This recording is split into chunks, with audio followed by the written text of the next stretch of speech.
Maayong hapon sa tanan ang ato ang teksto nga tagaan atong pagtagad karong hapuna makita sa Samuel 2 Samuel kapitulo 9 bersikulo 1 ngadto sa 13. Ako ang basahon.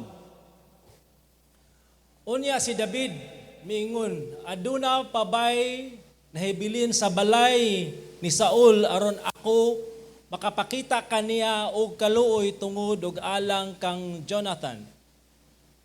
Og dihay usa ka ulipon sa balay ni Saul nga ginganlan og Zeba, ug sa gitawag nila ngadto kang David. Ug ang hari mingon ngadto kaniya, ikaw ba si Zeba? Ug siya mingon, ang imong sulugoon mao siya. Ug ang hari mingon, wala na ba'y bisan usa sa balay ni Saul aron ako makapakita sa kaluoy sa Dios ngadto kaniya? Ug si Zeba miingon sa hari, si Jonathan may usa pa ka anak nga lalaki nga piang ang mga tiil. Ang hari mingon kaniya, hain man siya. Ug si Zeba mingon sa hari, atua siya sa balay ni Makir nga anak ni Amail sa Lodibar. O gipakuha siya ni David, gipakuha siya ni Haring David gikan sa balay ni Makir nga anak ni Amail sa Lodibar. Unya si Mephiboset nga anak ni Jonathan, nga anak ni Saul, miadto kang David og mihapa og mihatag og katahuran. Og si David miingon, Mephiboset, ug siya mitubag, aniya ang imong ulipon. Ug si David mingon kaniya, ayaw kahadlok kay ako magpakita kanimo og kaluoy tungod og alang kang Jonathan nga imong amahan. Ug iuli nako kanimo ang tanang yuta ni Saul nga imong apuhan, ug ani ka na magkaon kanunay sa akong lamesa. Ug siya mihatag og katahuran og mingon, unsa ba kining imong sulugoon nga mitanaw man ikaw sa usa ka patay nga iro nga sama kanako. Unya ang hari mitawag kang Zeba nga sulugoon ni Saul og mingon kaniya, ang tanan nga iya kang Saul sa tibuok niyang panimala ihatag nako sa anak sa imong agalon. Ikaw ug ang imong mga anak nga lalaki ug ang imong mga sulugon mag-uma alang kaniya ug dadon nimo dinhi ang mga abot aron ang anak sa imong agalon adunay pan nga kaunon. Apan si Mephiboset nga anak sa imong agalon anhi magkaon kanunay sa akong lamesa. Og si Zeba may napulo og 5 ka anak nga lalaki og 20 ka sulugoon. Unya si Zeba mingon sa hari, sumala sa tanan nga gisugo sa akong agalon, hari ngadto sa iyang sulugon, mausab ang buhaton sa imong sulugon. Busa si Mephiboset nagkaon kanunay diya sa lamisa ni David sama sa mga anak sa hari. Ug si Mephiboset may usa ka batanong anak nga lalaki nga ginganlan og Meka, ug ang tanan nga nagpuyo sa balay ni Zeba nahimong mga sulugoon ni Mephiboset. Busa si Mephiboset mipuyo sa Jerusalem ug siya nagkaon kanunay diha sa lamesa sa hari ug siya piang sa duha ka tiil. So narrative no, usa ka istorya nga pangkuha ni siya maalaala mo kaya. So, di pa ko magsugod sa wali, no? Nasa tay tanaon nga clip, movie clip, or video clip di ay.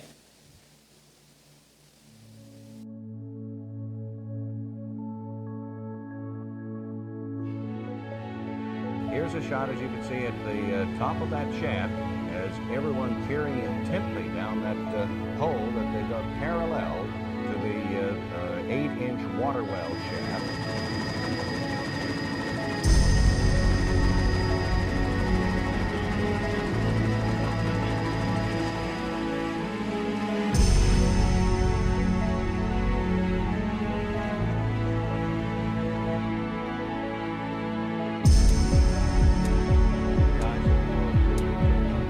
all three major television networks have interrupted their programming in order to carry this. It started out as a simple story. It's ended up being quite a dramatic one. And Pete, here it is. Yes, this is it. The pictures are snapping. The crowd is cheering. They're trying to quiet it down as they bring the little girl up. There she is. There she is. She's got a lot of mud and debris on her. It looks as though her forehead is badly scraped, but her eyes are open. When Jessica arrived, hospital staff was on hand to cheer her on. The toddler was accompanied by emergency medical personnel who had been instructed by doctors not to treat her, but to just rush her here, where she was immediately taken into the hospital's trauma center.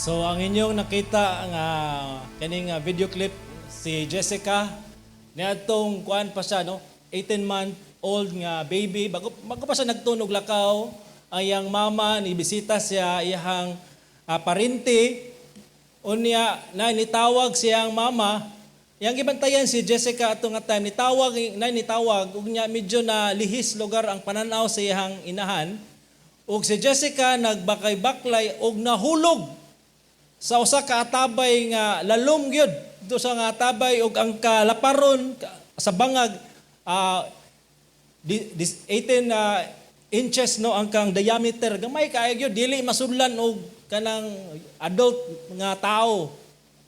So dito si Jessica nasa ilalom may gani kay ang atabay way tubig pero lalom kayo. So sa ato nakita sa video no nga adunay mga rescuers 58 hours. So sobra duha ka adlaw ang ilang pag-rescue kay mo man ni siya ang bangag no nga nahulugan si Jessica niagi pa sila diri pakilid para ilahang makuha ang bata diha sa kana bitong kani peligro nga sitwasyon. Si Jessica usa ka way mabuhat sa iyang kinabuhi usa may mabuhat sa sobra usa ka tuig lang nga bata no. Grabe siya ka kanitong hopeless nga situation no. Grabe ka kana bitong sitwasyon nga bisan ang tibuok no nasod sa Amerika ni tanaw og giunsa pag-rescue ang bata. Og ang bata nga helpless kaayo ang mama tingin ato nga time gabuto-buto na nga ang gigutom na ang bata wala pa napakaon sa duha ka adlaw apan nakita nila ang pagtinabangay sa katawan o tuod man na rescue ang bata. Na nakita bitaw nga ang helpless nga bata na himong na rescue tungod sa kaluoy, tungod sa compassion sa katawan. Amazing no? Nindot siya nga senaryo ba nga nagkahiusa o adunay kinabuhi nga nasalbar. So nganong ako manang tagaag pagtagad. Kaya kita usab no sama usab ta ni Jessica nga usa ka kanam way mahimo sa kinabuhi tungod sa atong sala na ata sa kanabitong sitwasyon nga grabe kayo ka hopeless gyud. Grabe kayo kaluoy nga walay mabuhat. Bisan pa sa atong paningkamot apan niabot ang grasya sa Dios. Niabot ang kaluoy sa Dios ug tungod ni ana atong nakita ang iyahang gahom. So matod pa ni A.W. Tozer no ingon sa grace is the good pleasure of God that inclines him to bestow benefits upon the undeserving.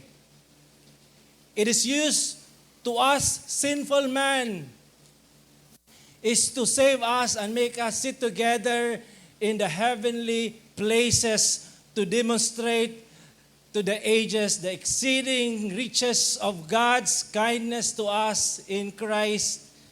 So, the wonderful grace of God, ang kaluoy, ang grasya sa Dios kanato nga mga makasasala. O kana siya nga grasya, kaluoy, gipakita siya sa kinabuhi ni Haring David. Kining gibuhat karon ni Haring David kang Mephibosheth, usa ni siya ka foreshadowing, no? Nga giunsa pod pagsalbar sa Ginoo ang iyahang piniling katawhan. Okay? So ang ako ni siyang gitituluhan ang pabor sa dili angayan. Okay? Grace to the undeserving. Dili angayan sa maong grasya. Mo bay nang gitawa nga grasya kay gihatag siya sa dili angayan sama kanato. No, adunay tulo ka butang lang nga pagpakita sa grasya diri. Una, grasya sa pagka-tinawag. Grace, no? The grace of effectual call. Now, ang verse 1 sa 2 Samuel, no, chapter 9, unya si David mingon, aduna pabay nabilin sa balay ni Saul, aron ako magpakita og kaluoy tungod og alang kang Jonathan. Now, ang konteksto ani, kabalo man ta nga ang unang hari sa Israel si Saul. Okay, kay nagclamor man ang Israel nga gusto silang hari, pero gingon naman gud sa Ginoo nga ako man inyong hari. Pero ang Israel gusto sila og pisikal nga hari nga sama sa ilahang palibot. Gigna na sila ni Samuel nga muni ang inyong na mga pros and cons kung naamoy pisikal nga hari. Muni ang inyong atubangon, muni siya. Apan ang Israelites mingon, okay ra, gusto mig hari. Okay, gitawag sa Ginoo si Samuel, gi-anoint si Saul nga mahimong unang hari sa Israel. Ug tuod man nagmalampuson si Saul sa iyahang kanami tong conquest, no? Siyang pagkahari. Apa niabot ang punto nga gi-instrukan si Saul nga adunay misyon nga specific kayo ang instruction sa Ginoo. Apan si Saul nirebilde sa Ginoo. Wala mituman, nagsupak o sadyang girebuke siya ni Samuel nga usa sa kanang gibuhat ni Saul is nagbutbuot sa halad nga dapat unta sa high priest lang. Unya kanipod si Saul nga wala nituman gyud sa instruction sa Ginoo. Og tuod ana nakita sa Ginoo nga ang kasing-kasing ni Saul na disqualify siya sa iyahang pagkahari. O ang Ginoo nakadesisyon nga naay laing hari nga iyahang gipili og mo kana si Haring David. Si Haring David gi-anoint ni si David baday ato nga time gi-anoint siya ni Samuel o kung imong subayon gyud ang istorya si Saul adunay kaligutgot kapungot kang David o gusto niya nga patyon si David. O grabe gid ang iyang kasuko kang David kay si David usa ka threat sa iyahang dynasty. Apan si David giproteksyonan sa Ginoo, giampingan sa Ginoo og si Saul namatay sa gubat uban si Jonathan. Og ani nga time si David na kani sa 2 Samuel sa chapter 9, si David na ang hari. Siya na ang nakatungtong sa trono. Pero muni ang iyahang gisulti. Kay kani si Jonathan, muni siya ang iyahang, di lang kay friend ang iyahang tawag, kay dili man gyud sila igunsa, pero ang more than, ang iyang gugma ni kang Jonathan nga anak ni Saul is, kanang gugma nga tinud-anay gyud sa more than pagali sa mag-igsuon. No? O sa 1 Samuel 20 verse 14 to 15. Unya kun ako buhi pa ingon ni Jonathan, ipakita kanako ang matud-anong gugma sa Ginoo aron ako dili mamatay. So ang gi-address ni siya ni Jonathan kang David. Busa ayaw bugtua ang imong pagkamatinud-anon gikan sa akong balay hangtod sa kahangturan bisan sa diha nga puuhon sa Ginoo ang tanang kaaway ni David gikan sa ibabaw sa yuta. Busa si Jonathan naghimo kasabutan uban sa balay ni David, ang Ginoo manimalus unta sa mga kaaway ni David. O gipanumpa pag-usab ni Jonathan si David nga gihigugma siya kay gihigugma man niya si David sama sa iyang kagulingong kalag no grabe nga paghigugma ay. So naay covenant nga napanumpaan ni David nga ang kaliwat ni Jonathan dili bitaw kanang wagtangon ni David nga pakitaan og kaluoy kay sure naman nga kani si David siya namang gyud ang hari. Og kabalo man ta sa kultura sa adtong panahon nga kunaay gali lain nga lahi nga mo lingkod sa trono ang katong hari nga na-evict ang tanan niyang kaliwat kan jud ang next in line tanan mawala gina siya sa linya. Pinaagi, I don't know, ang uban patio, ang uban ng layas kay sila mahimong threat sa trono. Kay ang katong hari nga nakalingkod, ang iya namang lineage maoy maglingkod sa trono. Okay, so muna siya, adunay covenant nga nahimo si David kang Jonathan. Og muna siya karon ang sa verse 2, no? So gipatawag ni David nga si Zeba nga ulipon ni Saul sa una o nangutana siya naapabay nabuhi nga kaliwat ni Saul nga pakitaan ako kaluoy. Pakitaan ako og grasya, no? Inana ang intention ni David og si Zeba mingon usa. Iyang ninunduman nga naay usaday ka anak si Jonathan nga anak nga iyang papa si Saul o kani iyang anak piang ang tawag ani no sa in English crippled kay sa istorya nahulog ni siya og na bali ang iyang duha ka tiil kay kani si Mephibosheth 5 years old pa nahulog no og doon man mingon ng hari, tawaga siya, ipanhi ka nako si Mephibosheth. O gikuha siya ni David, gikan sa balay ni Makir, o unya si Mephibosheth, nga anak ni Jonathan, nga anak ni Saul. Miadto kang David, og mihapa, og mihatag katahuran. Okay? Og sa ingon ni Mephibosheth siya, ania ang imong ulipon. Natanaw nato ni ang sitwasyon ni Mephibosheth. Si Mephibosheth, yes, anak sa hari, previous nga king. Pero sa diyang na wala na si Saul, wala na po siya inheritance. Walang-wala si Mephibosheth ani nga time. Naa siya sa pinakaubos, sa tanang ubos sa kinabuhi niya. O wala na po siya pamilya, kaya iyang papa wala na. Ang tanan niyang mga parente, nahurot na. O siya nagtago-tago. Wala siya'y, baka na bitong ginatawag nga kapadulngan sa kinabuhi.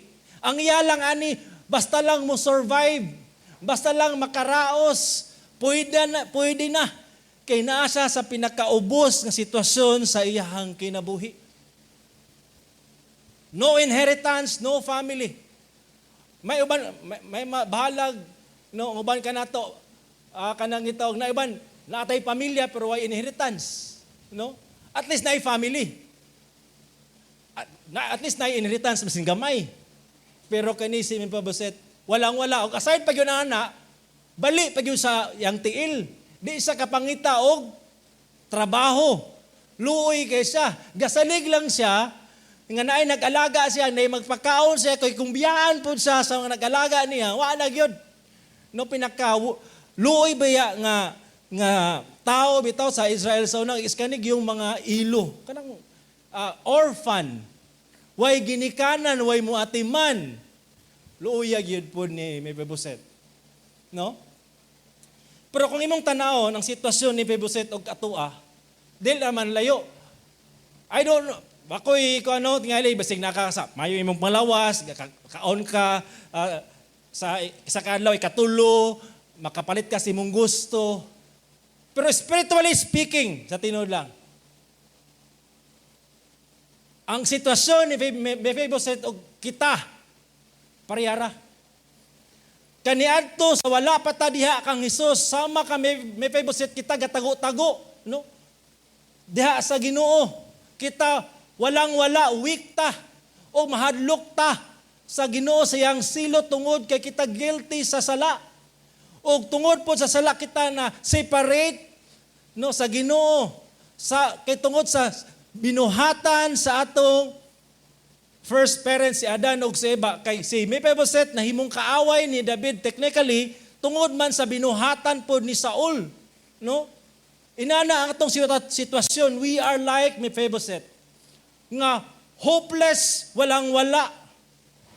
Pero unsay gibuhat sa Dios. No, gipakita o gitawag ni David si Mephibosheth tungod sa iyang kasabutan kang Jonathan. So sama usab ang Dios gipangita og nagpangita og nagtawag sa sala tungod sa iyang kasabutan kang Hesus. So unsa may nagtukmod, unsa may purpose nganong si Kristo miyani diri sa kalibutan. Di ba? Ang iyang pulong nagsulti aron pagpangita sa mga nangawala. Pero unsa man gyud ang pinakarason? Ug unsa man po'y pinakarason nganong ang Dios gipangita ta niya. Now, sa Ephesians 1:4, sa wala pa matukod ang kalibutan ng Dios nagpili na kanato diha kang Kristo aron kita mabalaan og dili masaway diha sa iyang atubangan pinaagi sa gugma. Now naay kanang bitawag nga kanang redemption covenant, no, nga kasabutan siya sa Dios Amahan o sa Dios Anak o sa Dios Espiritu Santo. Sa wala pa namugna ang kalibutan, sa wala pa ang tanan, ang Ginoo nagpili na og katawhan nga iyahang luwason, nga masakop sa iyahang gingharian, ug kaning katawhan iyahang gasa ngadto sa iyang bugtong anak nga si Jesus. Og si Kristo, no, iyahang gidawat kini nga gasa apan iyang pahimutan ang Amahan. He wants to please His Father by redeeming this God's chosen people. No, iyahang tubson, iyahang luwason kay ngano man di ay. No, muning ang pagampo day ni Jesus no sa Amahan. Amahan, buot nako nga kun asa ako tuwa usab uban kanako sila nga imong gitugyan, kanako sila nga imong gipili, sila nga imuhang gi-elect. Kung asa Amahan tuwa unta pod sila. Pero mahitabo lamang ni nga ang katong pinili sa Ginoo mauban ni Kristo sa dihapong iyang itugyan ang iyang kinabuhi sa pagtubos nining mga katawhan sa Dios. Kay ngano man di ay unsa man ding sitwasyon kani mga tawo nga gipili sa Ginoo, kani mga tawo nga predestined sa Ginoo. Unsa man ay ang ilang sitwasyon.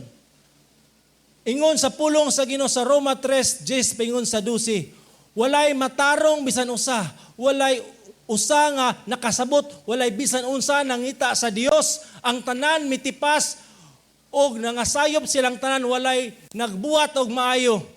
Wala bisan usa. Muning sitwasyon, muning mga tao nga pinili sa Ginoo nga mga makasasala, mga dautan, mga tao nga walay pagtagad niya, mga tao nga nagbuhat unsay dili uyon sa iyang gusto. Apan taliwala niya na ang Ginoo nakadetermine na nga kining mga tawhana nga iyang gipili nga naa sa sala iyaha gayong tubson. O kung sa'y nahitabo, ingon sa Ezekiel 34:11, kay mao kini ang gingon sa Ginoo, Ako gayud ang magsusi sa akong mga kanero ug mangita kanila. Ang Ginoo day mismo mga igsoon, siya giday nag-initiate, siya mismo mo'y nangita nimo. Kaysa natural nato nga nature, ng inclination, di ta mangita sa Ginoo, mangita ta sa Ginoo, pero ang atong gipangita ang iyang panalangin, unsa atong madawat niya, protection, blessing, kalinaw, unsa ba? Pero dili giday siya. Muna ang tao ang iyahang gusto mao ang pagtagbaw sa iyahang kagalingon. Muna siya ang pagbuhat og sala.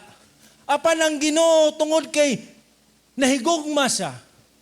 Labaw sa tanan siyang anak. O kaning piniling katawhan niya maluwas iyahang gipangita. O ikaw karon nga naglingkod diha. Ikaw karon nga nakatagamtam ni ining maong grasya. Usa ka sa mga nakitaan sa Ginoo, usa ka sa iyahang natagaan ani. Tungod ug alang sa kahimayaan sa iyahang ngalan. No? Gani bitong kanta bitaw nga di lang ko mo kanta no. Kay lisod si ulan init ra ba? Kining ay di na kanta gyapon ko. Madam crucified and laid behind the stone. He lived to die, rejected and alone. Like a rose trampled on the ground, He thought of me above all. No, the first glance, ako may kayo, dinot kinakantaon ba? Nga ang si Ginoong Hesus, sa dihang nagdupa, siya dito sa cross, sa Kalbaryo, ang iyahag yung ultimate nga giunahuna, ikaw po nga nagkanta, uy, grabe, giday ko, kay kong mas Ginoo ba?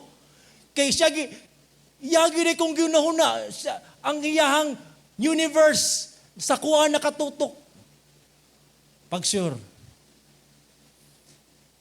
When Christ died on the cross, yes, naa ka sa iyahang unahuna. Naa ang tanan mga pinili sa Dios sa iyang unahuna, pero dili above all. Dili na above all. Nga naman, ang pinaka-giunahuna gayon ni Jesus sa diyang namatay siya sa cross, ang pagpahimuot sa iyang amahan. Muna siya, for the sake of His Father, for the glory of God, in obedience, He laid down His life, yes, for you, but ultimately, for the glory of His Father. Muni siya atong nakita karon nga gipangita ni David si Mephibosheth, dili tungod kay si Mephibosheth nasa'y madawdaw. Unsa may madawdaw niya kang Mephibosheth? Unsa may iyang mapuslan kang Mephibosheth? Kung imog yung tanawa, mangyod. Pero nganong importante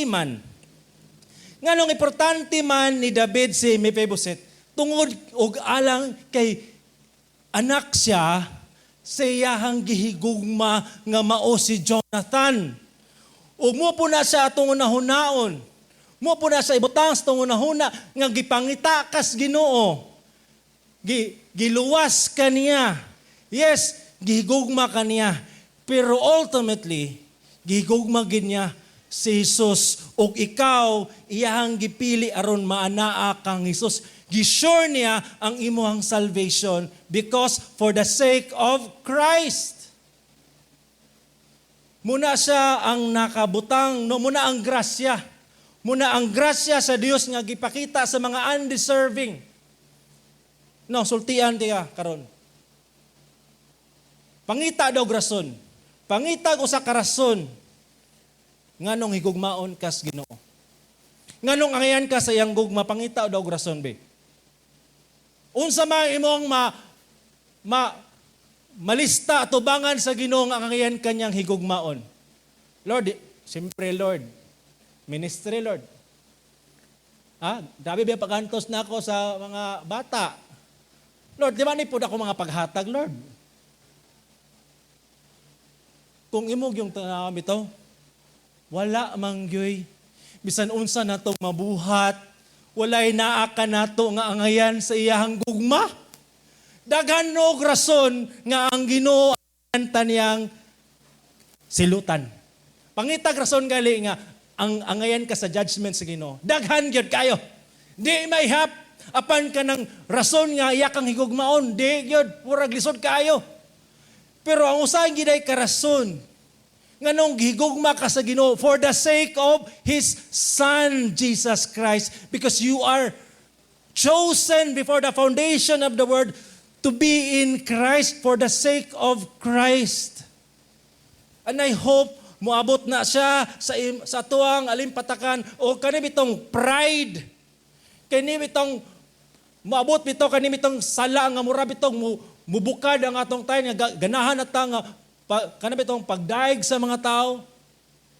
Mawa na kay kinsa raman ta nga gipakitaan o gugma sa Ginoo. Gawas lamang sa iyang ang pinakarason nga kita gitagana nga maiya ni Jesus. Ikaduha, ang grasya sa panulundon. No. Dari ato nakita nga si Mephibosheth naana sa presensya ni David. O kung sa'y gibuhat, di ba? Kung sa may intention nga nang gipatawag si Mephibosheth aron hataga ni David o grasya, kaluoy. O dito no mihapa si Mephibosheth o iyang gisulti siyang kogolingon nga siya ulipon. O unsay ingon ni David siya sa verse 7, ayaw kahadlok. Di na ako ma-imagine ani nga time. Katong nadunggan ni Mephibosheth nga anunay mga sundalo naglibot-libot dito sa Israel sa pagpangita siya. Para siya muna gid ni ang grabe niyang tago-tago kay basig muna gid ni ang iyahang gikahadlukan nga time nga sa dakpon og patyon.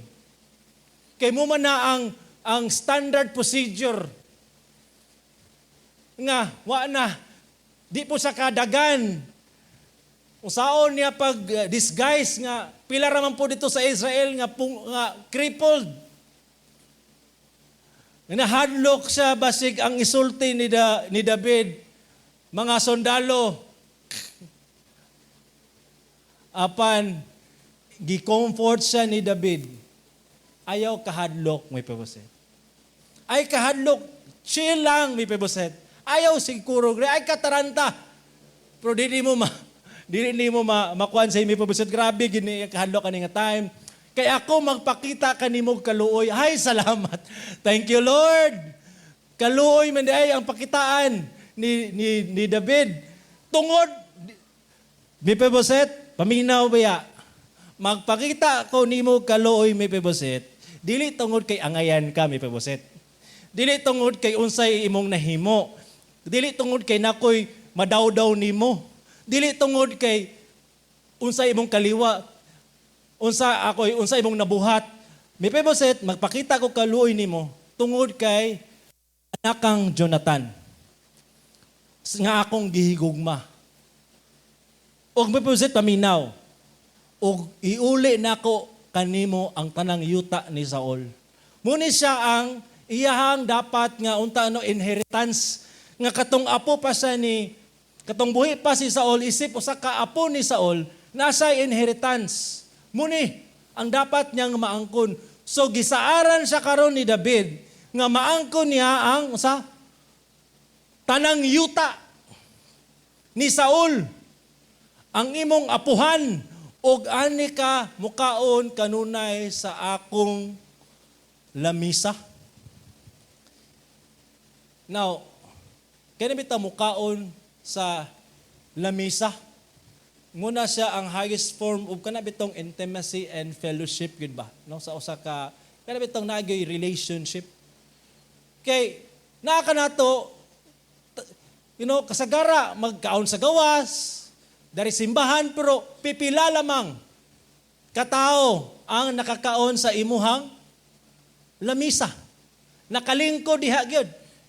Kay nagi diha ang kanabitong once nga nagi kay pasudlon sa imong balay og dili lang sa sala og imo pag yung ipalahos dito sa kusina. No, meaning komportable na jud kana. Pero kani nga time once gali ang hari no mag-invite og kaon dito gyud sa iyang lamisa, lahi gyud treatment si mga VIP pa ka sa tanang VIP. Og dari og natingala si Mephibosheth sa grabe nga kaluoy, grabe nga grasya nga nadawatan ni Mephibosheth, wa di niya matugkad imo niyang ingon, unsa ba kining imong gihimo sa imong sulugon nga mitanaw man ikaw sa usa ka patay nga iro nga sama nako. Kabalo mo kaning iro usa ni siya sa kaning makapa unclean kayo nga animal. O kanang patay sabot na ang mga Israelite dili mo gunit og patay, dili mo buhig iro. So ang point lang dari ni Mephibosheth, unsa may nganong imo kong gipakitaan niini nga grasya nga wa man kay madaw-daw nako. Worthless man ko, wa man ko ikadalit nimo, wa man ko amot. Useless ko. Nganong imo kong gipakitaan ani nga kaluoy. Dili ko ang ayan ani. Kay technically, threat ko sa imuhang trono. Anak ko ni Saul. Apan, ngano man, nga di man silot ang imong gipahamtang kanako, nganong kaluoy man, na-overwhelm si Mephibosheth sa nining grasya, nga gipakita ni David kaniya.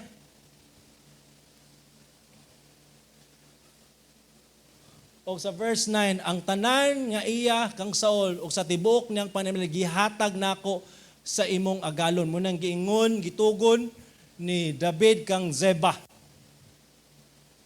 Unsa may atong matunan ani? Si David naghatag panulundon kang Mephibosheth tungod ug alang sa iyang gugma kang Jonathan. So sama usab ang Dios naghatag og panulundon sa iyang mga pinili tungod ug alang sa iyang bugtong anak. So diri atong makita nga kita gipangita sa Dios. Iya hatang gipangita o gilangkat gikan sa kinabuhi nga way pulos, sa kinabuhi nga way paglaom, o giyatang gibalhin sa iyang gingarian sa iyang bugtong anak. O diri atong natagamtaman ang kapasapan, diri atong natagamtaman ang paghinlo sa diyang si Kristo namatay sa cross, iyatang gilukat, gipalit, o dili ilang kana, matod pa sa mga kana betawng sa mga kanang mamaligya diya sa TV. And wait, there's more. Unsa man ning more pag yun nga panalangin nga katong kapasayloan, okay naman tato. Okay naman tatong mahinluan ko sa sala, mapasaylo ko, pero there's more. Unsa man gyud, iyahangging harian ang ihatag sa tanan nga iyahang gipili. Muning ingon sa 1 Peter, no, dalaygo ng Dios ang Amahan sa atong Ginoong Hesukristo tungod sa kadako sa iyang kaluoy, dako kayong kaluoy. Kay gipakataw pag-usab ngadto, kay kita gipakataw pag-usab ngadto sa usa ka buhing paglaom, pinagi sa pagkabanaw ni Kristo Jesus gikan sa patay ngadto sa usa ka panulundon nga dili madunot, dili mabuling, dili mulubad. Kumusta? Inani bang description si moang inheritance karon? Natay inheritance ba at least na gamay tingali, na gamay nga yuta. Pero saba lalisan pagali. Ano, nay panulundon gamay kabaw. Madunot, mamatay. Nay, panulundon nga, unsa ba kadya? Pero kani nga panulundon, inheritance, nga giprepare sa Ginoo sa mga tao nga dili angayan, nga yang gipili, hatagan niya inheritance. Unsa pa gid gitipigan dito sa langit alang kaninyo. Kinsay nagpreserbar ani? Si kinsay nagguard ani nga kani nga panulundon imo gayong madawat. Wala ni gibutang sa deposit box o gigwardyahan sa bangko. Ang gahom sa Dios mismo ang magsiguro nga kini nga inheritance imo gayong madawat. Muna nga kita gibalik-balik gayud sa Biblia. Gibalik-balik gayud sa pulong sa Ginoo. Itutok ang imong mga mata dito kang Hesus. Fix your eyes on Jesus ay mong unahuna sa kaning langit nun. Usa pa gyud ingon ni Jesus, store up treasures in heaven. Dari gyud ta. Muni ang tagaan natong importansya. Diri dapat nga area ang atong ibuhos ang atong kusog, ang atong time, talent, and treasure kay naa ka. Usa ka sa napilian sa Ginoo nga makatagamtam niini nga inheritance. Wala lang kita na sayod unsa ni kanindot, pero ang nakanindot, ani, ang Ginoo mismo, mo'y nag-prepare ani para nimo. Di ta ngayon. No? Munang ang kanta, bitaw ganang ko ni nga kanta. I stand amazed in the presence of Jesus the Nazarene and wonder how He could love me, a sinner condemned and clean. Hinotunta nga butang nas tungunahuna perminti nga dili ta entitled sa grace sa Ginoo. Di ta entitled sa panalangin sa Ginoo. Di ta entitled sa iyahang kanang pabor. Wala ta na. Ang angyan gud sa tuwa is condemnation, punishment, and yet God is so good. He poured out His mercy upon us. Nga kita ngayon i-condemn. He made us clean by the blood of Jesus. That's why makaingot, how marvelous, how wonderful, and my song shall ever be. How marvelous, how wonderful is my Savior's love for me. Katabi taong mag-ingon ka nga, luoy na kay ko, wala na'y nagmahal, pag sure. Naa. Tanaw lagi kay Jesus. Ay mong kinatanaw lagi, manggod. Na ikatong ka-holding hands. Ayaw to. Ha? Gibiyaan ako. Wala yun. Gikalimtan ako. Wala sa text. Wala na. Daghan na mga tao sa kalibutan, kita dili na ma-amaze sa gugma sa Ginoo. Di na ma-amaze sa grace sa Ginoo kay lahi ang gitutukan. Mas maibog noon sa kalibutan. Mas maibog sa gi-offer sa kalibutan kaysa kaning gibuhat sa Ginoo para nimo. Ayaw ikumparar ang imong kaugalingon sa uban. Unique ka nga pagkatao, lahi ang grasya nga gihatag sa Ginoo sa imoha. Focus on how the Lord has shown His love for you. Fix your eyes on the cross of Christ. And you will be amazed. And you will be encouraged. How Jesus, our Savior, gave us His kingdom. Wala niya ihikaw. Because He loves us, but above all, He loves His Father in heaven. And Jesus loves the Father.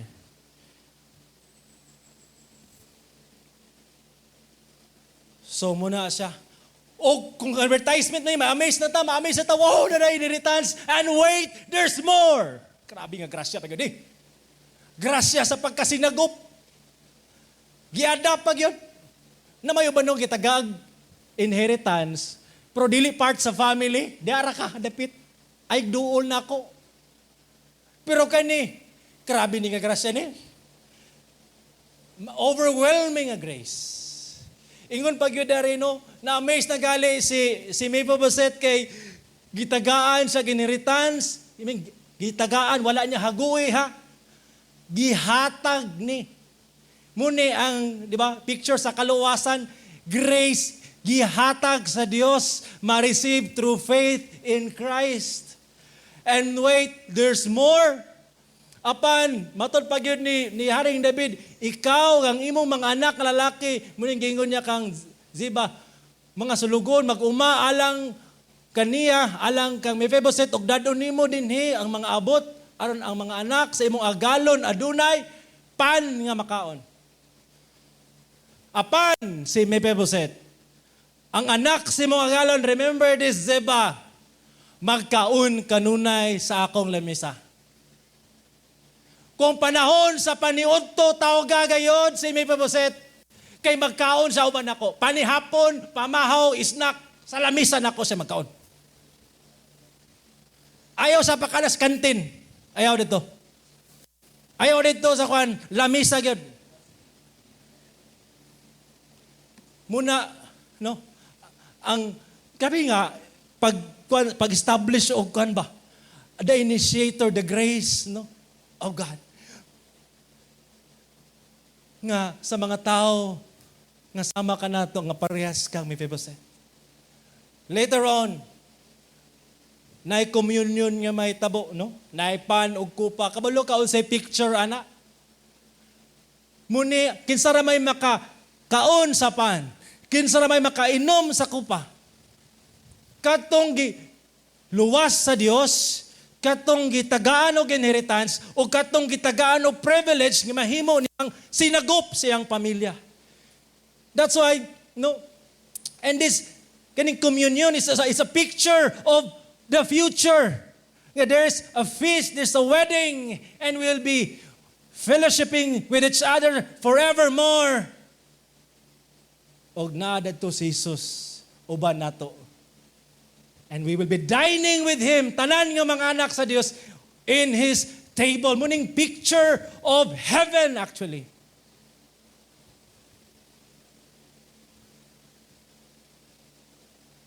Unsa ingon ni David? Si Mephibosheth magkaon kanunay sa lamisa unsa sama sa usa sa mga anak sa hari. Kauban ni Mephibosheth ang crippled, ga-wheelchair dadto. Si Absalom, mga prince and princesses. Si Mephibosheth dadto adopted. Pero why may apan grabe ni nga privilege. Gi-provide tanan usa may magkulang kang Mephibosheth. Una pa ba'y makaingon si Mephibosheth? Kulang pa. Tanan na may gihatag. Adoption, inheritance, salvation, nga gihatag na sa Ginoo kanato. Mo na ay siglikramo. Tungod sa atong pagkatawhanon, sige taog complaining kinabuhia. Sige taog pangita sa mga butanga, wala nato. Murag paminaw na to, gakulang ang Ginoo sa pagtagbo sa atong panginahanglanon. Murag, dili siya maayo nga hari.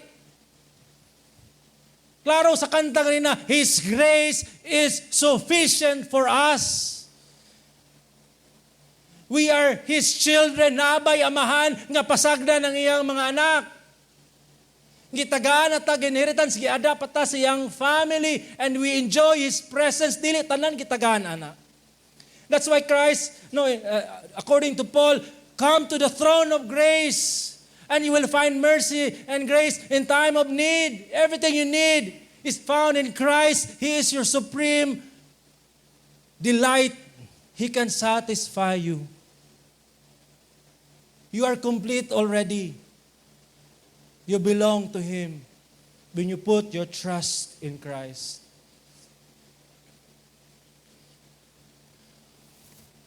O sa verse 12, si Mephibosheth may usa ka batanong anak nga lalaki nga laog Mecca. O ang tanan nga nagpuyo sa balay ni Ziba na himong sulugoon ni Mephibosheth, no? Naapag yung sulugoon nga gihatag si David sa yan. Grabe nga grasya ni. O sa verse 13 na amaze kay ko ani. Busa si Mephibosheth nagpuyo sa Jerusalem. O siya nagkaon kanunay diha sa lamisa sa hari. Kung usay pagkaon sa hari, iyang pagkaon. O siya, wag yun siya, kaning author ani ba, wag yun niya gi-describe. O siya piang. Grabe. Pwede na. Tsada na tayo, ang ending is, busa si Mephibosheth, may puyo siya, kay humana grabe na nga piang-piang sa previous mga verses. Unya sa katapusang verse, piang gyapon. Og siya mikaon kanunay diha sa lamisa sa hari, unya siya piang. Duha ka tiil, di lang usa, duha pa gid. Usa may picture ani. Mo man ang picture nato. Gitagaan ta, giluwas ta. Praise the Lord. Gipangita ta sa Ginoo, nakit-an ta, gitransform atong heart. We trust, we believe in Christ, nakit-an ta. Dili kitay nangita sa Ginoo, siya nangita nato. Gitagaan ta niya inheritance when you believe. Nanang heaven reserved for you. You're adopted, but while we were here, we're enjoying His grace. At the same time, we are still sinners. That's why we are dependent to Him every day. We are dependent to Him moment by moment. Kay hunaw-na, makasasala gyapon ka, masasala gyapon ta. Nang inahanglan kita grasyas kanunay sa Ginoo. kakaunta na ang atong kikinahanglan naa kaniya. But always remember, piang ka spiritually. You need the grace of God daily. Ayaw pagpagarbo. Daily na. Regardless unsa yung sitwasyon karon, you are just like Mephibosheth. You need His grace daily to sustain you because we are lame. Nga gipakataan sa Ginoo grasya. Gisagop ni David si Mephibosheth nga nahimong og nahimong kabahin sa iyang panimalay tungod og alang kang Jonathan. Sa susamang paagi, gisagop sa Dios ang iyang pinili aron mahimong kabahin sa iyang panimalay tungod ug alang kang Hesus. Gisagop ta, giadapta, giluwas ultimately for His glory, for His honor, not for you, for Him. He deserves all the praises and adoration because for His glory we are saved, for His glory we are redeemed, for His glory we are adopted. Remember, dili ikaw ang center sa universe sa Ginoo. Dili ikaw ang sentro sa iyang affection. It is God, iyang kagalingon. And He loves us so much. He's so loving that He extends His love towards His chosen people.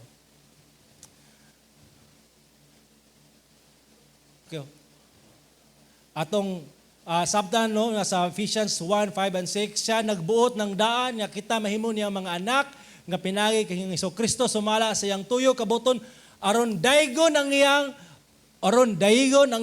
mahimayaong grasya. Remember, aron daygon ang iyang mahimayaong grasya for His glory. Okay? Usay nga sa walay bayad iyang gihatag kanato pinagi sa iyang pinalangga. Pinalangga ani mo si Jesus. For His beloved, He saved us.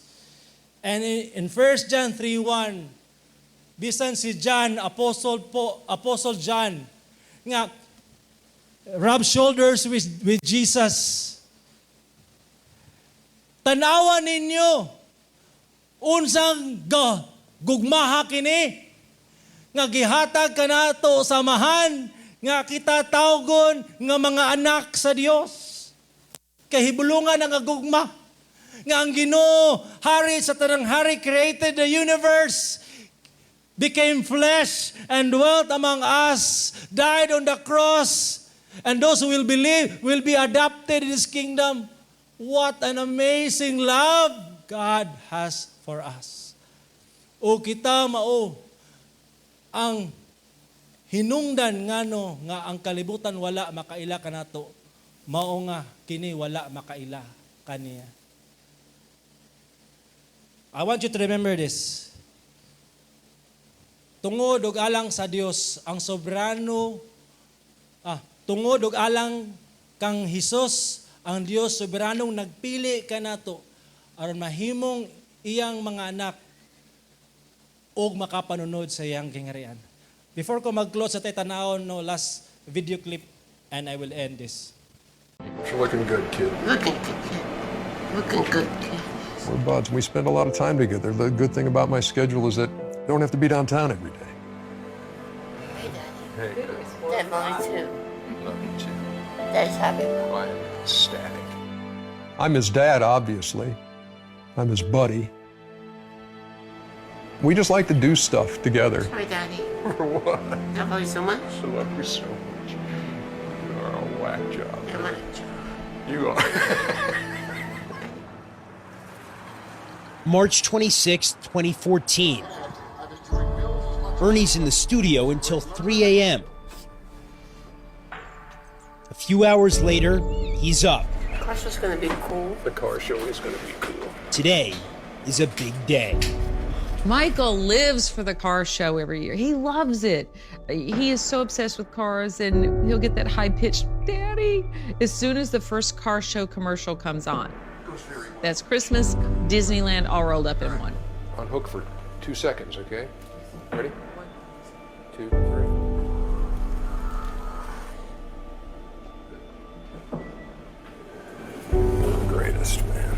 greatest man. You are. You.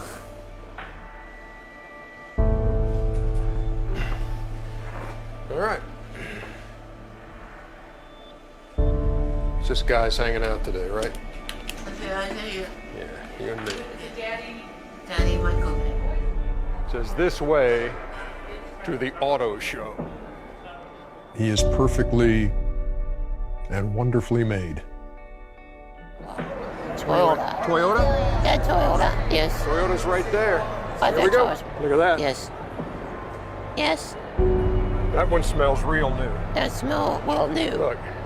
Sometimes our expectations get so high and our desires get so high for the next this or the next that. Thank you very much. Hey, Michael, here we go. Michael, here we go. Inside. A Honda steering wheel. You give Michael a car magazine or laminate a picture for him and he's like, I hit the lottery. You like it, this? Should I go to Daddy's? Yeah. Should I go to Daddy's car? Yeah. He's whole. He's got it figured out. Kini si Mr. Johnson, no? Na siya'y unom ka anak, I think, o kang upat na adopted. Ikaw na na. And then, kini si Michael, yang nagka-decide siya sa iyang wife nga nag-adopt nato sa Romania, o nakita nila ni si Michael. Inani ng kondisyon ni Michael. Pero tagwala sa kondisyon ni Michael, kabalo sila sa risk, they counted the cost. O ilagya pong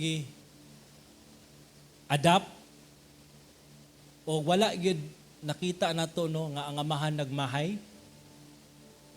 o nakita gay nato nga ikikalipay sa amahan ang pagsagop kining dili niya kadugo nga mahimong kaparte sa iyang gayngarian sa iyang pamilya o kana no kani si Michael dependent kanunay sa pag-amuma sa amahan sa pagatiman o namatay na ni siya si Michael tong 2001 katong nasay problema sa iyang lungs. But it's a picture ba nga how God take care of us. We are like Michael, dependent upon God. And God is so patient with us. We are sustained by Him every day. We live and breathe and have our being because of His grace. So I pray no nga all of us will lean upon the everlasting arms of our Father. We are dependent upon His grace. And God, our Father, is more than willing to sustain us until our last breath. And we will be with Him in His kingdom.